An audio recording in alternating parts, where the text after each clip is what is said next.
Let's look at how easy it is to take the output of Celonis process mining and use that to speed up development of low-code end-to-end automation in Viabl.ai. We'll start in Celonis. You can see here a process map that has been generated using process mining. In this case, the process is opportunity management in Salesforce. On the right-hand side, there are some sliders to adjust the number of activities and connections visible.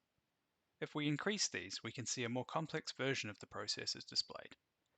Before exporting, adjust these to the point where you are satisfied the on-screen diagram represents the real process. Then, click the Export BPMN button up here to export the current view. This will generate a download that we will come back to in a moment. Now, let's move over to Viabl.ai. Here you can see in the Build Tools area, there is an Import from Celonis button. Double-clicking this will begin the import wizard. Firstly, we need to give this a name. We'll call it Opportunity Management. We'll put it in the Knowledge category. Then we have this option to create placeholder splits. If we quickly step back to Celonis, we can see that the majority of these steps in the process have got multiple outcomes. However, if there's anything that only has one outcome, there's a chance that there is missing logic, perhaps down an exception route. By ticking this box in Viabl, we can insert placeholders for this potential missing flow. We'll enable that for this import. Then we click Next, and it will ask for the BPMN. Now is the time to open the downloaded file from Celonis. Select all the contents, copy and paste it into the wizard, and hit Finish. Then the tool takes a few seconds to very quickly generate a decision tree in Viabl. Now we can see the resulting full end-to-end representation of the process in an executable framework within Viabl.ai. The next step is to go into these knowledge objects and use no and low-code tools to fill out the business logic.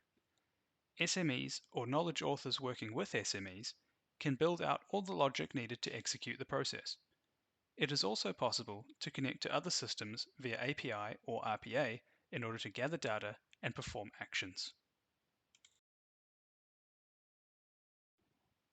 Back on the top level, we can see the addition of a not specified path within the decision tree as a result of that checkbox on import. This highlights an area where logic may be missing, allowing the SME to easily add further logic if needed down this path. Alternatively, the extra outcome could be removed if this particular step could logically only ever be followed by the next task.